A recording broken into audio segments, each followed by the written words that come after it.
Punjabi novel ਪਖੇਰੂ ਆਖਰੀ ਕਿਸ਼ਤ।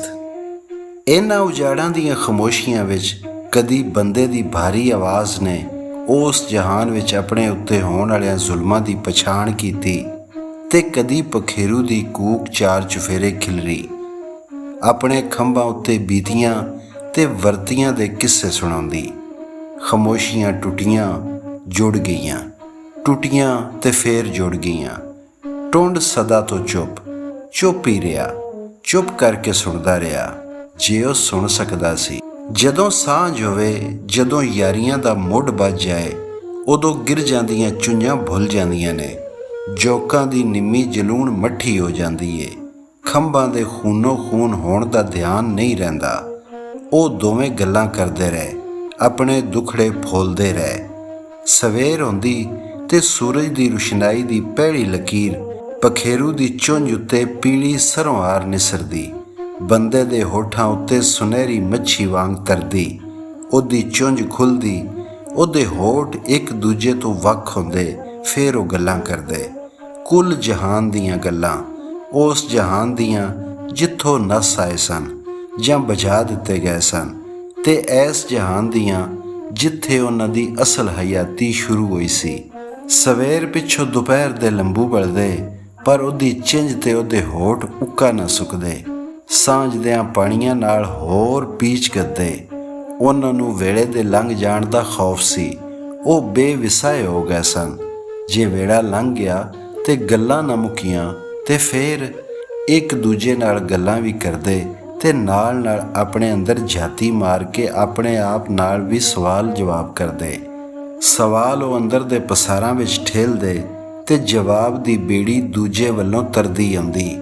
ਗੱਲ ਉਹ ਹਨੇਰਿਆਂ ਬੜੋਲਿਆਂ ਵਿੱਚ ਕਰਦੇ ਤੇ ਉਹਨੂੰ ਅੱਗੇ ਟੋਰਨ ਲਈ ਦੂਜੇ ਦੇ ਮੱਗ ਦਾ ਮੂੰਹ ਖੁੱਲ੍ਹ ਜਾਂਦਾ। ਇੱਕ ਆਖਦਾ, ਐਸ ਖੂਹ ਦੇ ਵਿੱਚ ਪਾਣੀ ਠੰਡੇ ਤੇ ਭਾਂਬੜ ਬੁਝਾਉਣ ਵਾਲੇ ਨੇ, ਤੇ ਦੂਜਾ ਬੋਕਾ ਬਣ ਕੇ ਉਤਰ ਜਾਂਦਾ ਤੇ ਇਹਨਾਂ ਪਾਣੀਆਂ ਦੀਆਂ ਬੁੱਕਾਂ ਭਰ ਉੱਤੇ ਡੋਲਦਾ। ਇੰਜ ਇੱਕ ਤੇ ਦੂਜੇ ਵਾਲੀ ਗੱਲ ਹੌਲੀ ਹੌਲੀ ਮੁੱਕਣ ਲੱਗ ਪਈ। ਇੱਕ ਜਿਹੜੀ ਕਹਾਣੀ ਸੁਣਾਉਂਦਾ ਉਹ ਦੂਜੇ ਦੀ ਵੀ ਸੀ, ਦੂਜਾ ਜਿਹੜਾ ਕਿੱਸਾ ਛੋਂਦਾ ਉਹ ਤੇ ਇੱਕ ਦੀ ਹੱਡ ਬੀਤੀ ਸੀ। ਉਹਨਾਂ ਦੋਵਾਂ ਦੀਆਂ ਗੱਲਾਂ ਇੱਕੋ ਜਿਹੀਆਂ ਹੋ ਗਈਆਂ।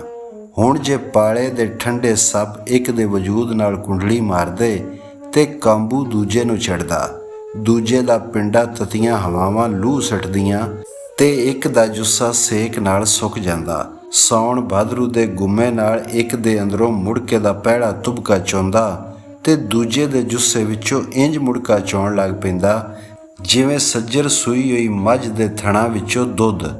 ਉਹ ਇੱਕੋ ਸਨ। ਇੰਜ ਉਹ ਗੱਲਾਂ ਕਰਦੇ ਰਹੇ, ਪਰ ਅਖੀਰ ਇੱਕ ਦਿਹਾੜੇ ਗੱਲਾਂ ਮੁੱਕ ਗਈਆਂ। ਪਖੇਰੂ ਦੀ ਚੁੰਝ ਜੁੜ ਗਈ, ਬੰਦੇ ਦੇ ਹੋਠ ਸੀ ਗੱਤੇ। ਹੁਣ ਕੋਈ ਗੱਲ, ਕੋਈ ਕਿੱਸਾ ਕਹਾਣੀ ਅਜਿਹਾ ਨਹੀਂ ਸੀ ਜਿਹੜਾ ਇਹਨਾਂ ਹੋਠਾਂ ਐਸ ਚੁੰਝ ਵਿੱਚੋਂ ਨਾ ਫੁੱਟਿਆ ਹੋਵੇ। ਉਹ ਚੁੱਪ ਹੋ ਗਏ, ਆਪਣੇ ਆਲ ਦੁਆਲੇ ਦੇ ਉਜਾੜ ਮੈਦਾਨ ਹਰ ਚੁੱਪ, ਟੁੰਡ ਹਰ ਚੁੱਪ ਦਾ ਇੱਕ ਦਿਹਾੜਾ। ਬੰਦਾ ਪਖੇਰੂ ਕਿੱਥੇ ਗਿਆ? ਮੇਰੇ ਸਾਹਵੇਂ ਤੇ ਮੈਂ ਆਪ ਹਾਂ ਸ਼ੀਸ਼ੇ ਵਿੱਚ। ਬੰਦਾ ਪਖੇਰੂ, ਬੰਦਾ ਕਿੱਥੇ ਗਿਆ? ਮੇਰੇ ਸਾਹਵੇਂ ਤੇ ਮੈਂ ਆਪ ਹਾਂ ਸ਼ੀਸ਼ੇ ਵਿੱਚ। ਪਖੇਰੂ ਚੁੱਪ ਦਾ ਇੱਕ ਹੋਰ ਦਿਹਾੜਾ। ਬੰਦਾ, ਮੇਰੇ ਸਾਹਵੇਂ ਕੁਝ ਵੀ ਨਹੀਂ। ਪਖੇਰੂ, ਮੇਰੇ ਸਾਹਵੇਂ ਕੁਝ ਵੀ ਨਹੀਂ। ਇੱਕ ਖੰਭਾਂ ਦੀ ਪੋਟ ਵਿੱਚੋਂ ਕਿਰਿਆ, ਪਖੇਰੂ ਦੇ ਜੁੱਸੇ ਨਾਲੋਂ ਝੜਿਆ ਤੇ ਬੰਦੇ ਦੇ ਪੈਰਾਂ ਵਿੱਚ ਆ ਡਿੱਗਾ।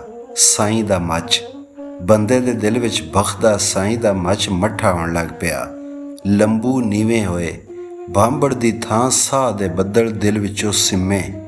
ਟੁੰਡ ਵਿੱਚੋਂ ਧੂਏ ਦੀ ਇੱਕ ਲਹਿਰ ਨਿਕਲੀ, ਜਿਵੇਂ ਕਾਲਾ ਨਾਗ ਪਟਾਰੀ ਅੰਦਰੋਂ ਸ਼ੂਕਦਾ ਨਿਕਲੇ, ਤੇ ਫਿਰ ਟੁੰਡ ਦੇ ਸੁੱਕੇ ਹੱਥਾਂ ਪੈਰਾਂ ਵਿੱਚੋਂ ਵੱਡੇ ਵੱਡੇ ਤੁੰਮੇ ਫੁੱਟਣ ਲੱਗ ਪਏ। ਪਖੇਰੂ ਦਾ ਇੱਕ ਹੋਰ ਖੰਭ ਜੜਿਆ, ਬੰਦੇ ਦੇ ਦਿਲ ਦਾ ਮੱਚ ਹੋਰ ਨਿੰਮਾ ਹੋ ਗਿਆ।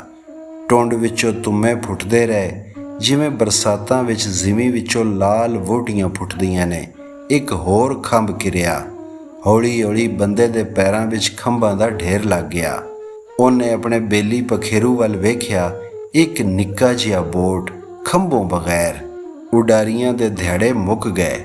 ਜੇ ਖੰਭਾਂ ਬਿਨਾਂ ਉਹ ਤੇ ਹਿਲ ਵੀ ਨਹੀਂ ਸੀ ਸਕਦਾ। ਉਸ ਦਿਹਾੜੇ ਬੰਦੇ ਨੂੰ ਜਾਪਿਆ ਜੇ ਪਾਲਾ ਆਪਣੀਆਂ ਸਰਹੱਦਾਂ ਟੱਪਦਾ ਏ ਪਿਆ, ਦਿਲ ਦਾ ਸੇਕ ਵੀ ਪਾਲੇ ਕੋਲ ਅੱਪੜ ਕੇ ਉੱਕਾ ਮੁੱਕਾ ਠੰਡਾ ਹੋ ਜਾਂਦਾ। ਇੰਜ ਪਾਲੇ ਦਾ ਸੀਤ ਹੱਥ ਉਹਦੇ ਦਿਲ ਵੱਲ ਵਧਣ ਲੱਗ ਪਿਆ, ਦਿਲ ਦੇ ਦਰਵਾਜ਼ੇ ਭੰਨਣ ਲੱਗ ਪਿਆ ਤੇ ਅਖੀਰ ਸਾਈਂ ਦਾ ਮੱਚ ਉੱਕਾ ਬੁਝ ਗਿਆ। ਪਾਲੇ ਦੇ ਬਰਫ਼ ਹੱਥਾਂ ਉਹਦੇ ਦਿਲ ਨੂੰ ਕਾਬੂ ਕਰਕੇ ਮਧੋਲ ਛੱਡਿਆ। ਇਹ ਕੀ ਹੋ ਰਿਹਾ ਏ? ਉਹਨੇ ਕੰਬਦਿਆਂ ਹੋਇਆਂ ਦਿਲ ਨੂੰ ਪੁੱਛਿਆ। ਦਿਲ ਨੇ ਡੁੱਬਦਿਆਂ ਹੋਇਆ ਆਖਿਆ, ਮੇਰੀ ਗਰਮੈਸ਼ ਮੁੱਕ ਗਈ ਏ, ਮੈਂ ਮਰਨ ਲੱਗਾ ਹਾਂ। ਜ਼ਿਵੇਂ ਵਿੱਚੋਂ ਚੜ੍ਹਦੇ ਪਾਲੇ ਮੈਨੂੰ ਕਾਬੂ ਚਾੜ ਦਿੱਤਾ ਏ। ਮੈਂ ਤੇਰਾ ਸਾਥ ਬੜਾ ਚਿਰ ਦਿੱਤਾ, ਪਰ ਹੁਣ ਮੈਂ ਵੀ ਥੱਕ ਤਰੁੱਟ ਕੇ ਠੰਡਾ ਹੋਣ ਲੱਗਾ ਹਾਂ। ਤੂੰ ਆਪਣਾ ਚਾਰਾ ਆਪ ਕਰ ਲੈ। ਤੇ ਪਖੇਰੂ, ਜਿਹਦੇ ਪੈਰਾਂ ਨੂੰ ਟੁੰਡ ਹਮੇਸ਼ ਜ਼ਿਮੀ ਵਿੱਚੋਂ ਗਰਮਾਈ ਚੂਪ ਕੇ ਦਿੱਤੀ ਸੀ, ਅੱਜ ਉਹ ਟੁੰਡ ਵੀ ਠੰਡਾ ਠਾਰ ਸੀ। ਜੇ ਜ਼ਿਮੀ ਵਿੱਚ ਵੀ ਗਰਮਾਈ ਮੁੱਕ ਗਈ ਸੀ। ਪਖੇਰੂ ਦਾ ਜੁੱਸਾ ਖੰਭੋਂ ਬਗੈਰ ਜੁੱਸਾ ਸਰਦੀ ਇੱਥੋਂ ਬੇਖਤਿਆਰਾ ਹੋ ਗਿਆ ਸੀ। ਇੰਜ ਕੰਬਦਾ ਸੀ ਜਿਵੇਂ ਟੁੰਡ ਉੱਤੋਂ ਡਿੱਗਾ ਕੇ ਡਿੱਗਾ। ਉਹ ਪਖੇਰੂ ਜਿਹੜਾ ਸੀ ਮੁਰਗ ਦੀ ਤਲਾਸ਼ ਵਿੱਚ ਅਜਿਹੀਆਂ ਵਾਦੀਆਂ ਵਿੱਚੋਂ ਲੰਘਿਆ ਜਿੱਥੇ ਜ਼ਿਮੀ ਉੱਤੇ ਹੋਣ ਦੇ ਪਹਿਲੇ ਦਿਹਾੜੇ ਹੀ ਡੂੰਘੀਆਂ ਬਰਫ਼ਾਂ ਦੇ ਘੁੰਡ ਪੈ ਗਏ, ਜਿੱਥੇ ਲੱਖਾਂ ਪਖੇਰੂਆਂ ਦੀ ਰਤ ਬਰਫ਼ ਹੋਈ, ਜਿੱਥੇ ਖੰਭਾਂ ਦੇ ਖਿੰਨੂ ਬਰਫ਼ਾਂ ਦੇ ਗੋਲੇ ਬਣੇ, ਉਹ ਮਰ ਮੁੱਕ ਗਏ। ਪਰ ਉਹਨੂੰ ਉਹਦੇ ਅੰਦਰ ਦੀ ਗਰਮਾਈ ਹਮੇਸ਼ ਬਚਾਇਆ।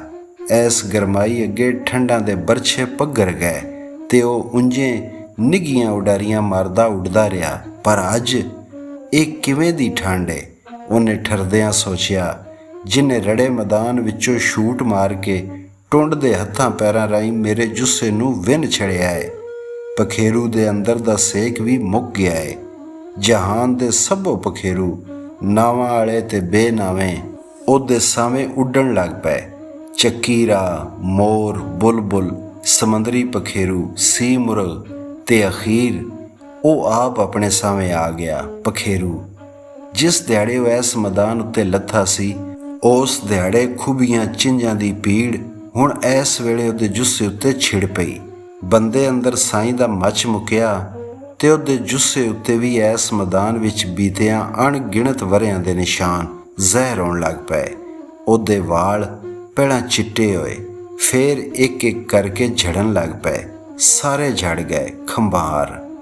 ਅੱਖਾਂ ਅੱਗੇ ਛਪਰਾਂ ਦਾ ਮਾਸ ਲਮਕਿਆ ਤੇ ਹਰ ਪਾਸੇ ਹਨੇਰਾ ਹੋ ਗਿਆ। ਗੱਲਾਂ ਦਾ ਮਾਸ ਸੁੱਕ ਕੇ ਝੜ ਗਿਆ। ਉਹਦਾ ਲੱਕ ਟੁੱਟ ਗਿਆ ਤੇ ਉਹ ਕੁੱਬਾ ਹੋਣ ਲੱਗ ਪਿਆ। ਹੌਲੀ ਹੌਲੀ ਉਹਦਾ ਮੂੰਹ ਜ਼ਿਮੀ ਦੇ ਨੇੜੇ ਅੱਪੜ ਗਿਆ। ਅੱਖਾਂ ਅੱਗੇ ਮੋਏ ਹੋਏ ਮਾਸ ਦੀ ਕੰਧ ਲਮਕਣ ਤੋਂ ਪਹਿਲਾਂ ਉਹਦੇ ਸਾਹਮਣੇ ਇੱਕ ਚਿੱਟੀ ਕੰਧ ਉਸਰੀ, ਜ਼ਿਮੀ ਤੋਂ ਸ਼ੁਰੂ ਹੋ ਕੇ ਅਰਸ਼ਾਂ ਤੀਕ ਅੱਪੜੀ ਹੋਈ। ਕੰਧ ਦੇ ਚਿੱਟੇ ਕੈਨਵਸ ਉੱਤੇ ਪਿਛਲੀ ਹਯਾਤੀ ਦੀਆਂ ਮੂਰਤਾਂ ਉਗੜੀਆਂ। ਆਮੇ ਜੁਲਾ ਦਾ ਖੋਤਾ, ਡੱਡੂ ਦਾ ਬੱਚਾ, ਕਰਮੱਲੀ ਮਲਾ, ਚਾਚਾ, ਗਿਰਜ, ਘਰ ਵਾਲੀ, ਬਾਲ, ਗਿਰਜ, ਕਸਬੀ, ਯਾਰ ਬੇਲੀ ਤੇ ਜਨਾਜ਼ੇ, ਲੱਖਾਂ ਜਨਾਜ਼ੇ, ਕਲਮਾ ਸ਼ਹਾਦਤ ਦੀ ਗਰਜ। ਇਹ ਮੂਰਤਾਂ ਖਿੱਲਰ ਪੁੱਲਰ ਗਈਆਂ ਤੇ ਇੱਕੋ ਮੂਰਤ ਰਹਿ ਗਈ। ਉਹ ਆਪ ਆਪਣੇ ਸਾਹਵੇਂ ਆ ਗਿਆ। ਬੰਦਾ। ਉਹਦੇ ਜੁੱਸੇ ਉੱਤੇ ਜੋਕਾਂ ਦੀ ਜਲੂਣ ਫੁੱਟੀ, ਚਿੰਝਾਂ ਦੀ ਪੀੜ ਛਿੜ ਗਈ। ਪਖੇਰੂ ਕੰਬਿਆ, ਜ਼ਿਮੀ ਦੀ ਖਿੱਚ ਪਈ, ਉਹ ਡਿੱਗ ਪਿਆ। ਉਹਨੇ ਆਪਣੀ ਚਿੰਝ ਜ਼ਿਮੀ ਵਿੱਚ ਖੋਬ ਕੇ ਲੁਕਾ ਲਈ। ਬੰਦਾ ਬੇਖਤਿਆਰਾ ਹੋ ਕੇ ਹੋਰ ਨੀਵਾਂ ਹੋ ਗਿਆ। ਜ਼ਿਮੀ ਦੀ ਖਿੱਚ ਪਈ, ਹੋਠ ਜ਼ਿਮੀ ਨਾਲ ਜਾ ਲੱਗੇ। ਉਹਨੇ ਧਰਤੀ ਨੂੰ ਚੁੰਮ ਲਿਆ। ਟੁੰਡ ਉੱਤੇ ਫੁੱਟੇ ਤੁੰਮੇ ਅਚਣਚੇਤ ਖੁੱਲ੍ਹ ਗਏ। ਉਹਨਾਂ ਵਿੱਚੋਂ ਲੱਖਾਂ ਮਾਈਆਂ ਬੁੱਢੀਆਂ ਨੇ ਆਪਣੇ ਚਿੱਟੇ ਕਫਨ ਝਾਟੇ ਕੱਢੇ ਤੇ ਉਸ ਰੜੇ ਮੈਦਾਨ ਉੱਤੇ ਖਿਲਰਨ ਲੱਗ ਪਈਆਂ। ਉਸ ਬੇਹਿਸਾਬੇ ਹੋਣ ਤੇ ਨਾ ਹੋਣ ਵਾਲੇ ਮੈਦਾਨ ਉੱਤੇ ਉੱਡਣ ਲੱਗ ਪਈਆਂ। ਉਸ ਦਿਹਾੜੇ ਯਾਰ ਜਦੋਂ ਆਮੇ ਜੁਲਾ ਦਾ ਖੋਤਾ ਅੱਖਾਂ ਵਿਚਕਾਰ ਮੂਧਾ ਪਿਆ ਹੋਇਆ ਸੀ ਤੇ ਉਹਦੇ ਵੱਲ ਗਿਰਜਾਂ ਦੀਆਂ ਚਿੰਝਾਂ ਵੱਧ ਰਹੀਆਂ ਸਨ। ਇੱਕ ਖੋਤਾ ਦੂਆਂ ਗਿਰਜਾਂ ਹੇਠਾਂ ਵੇਖਿਆ।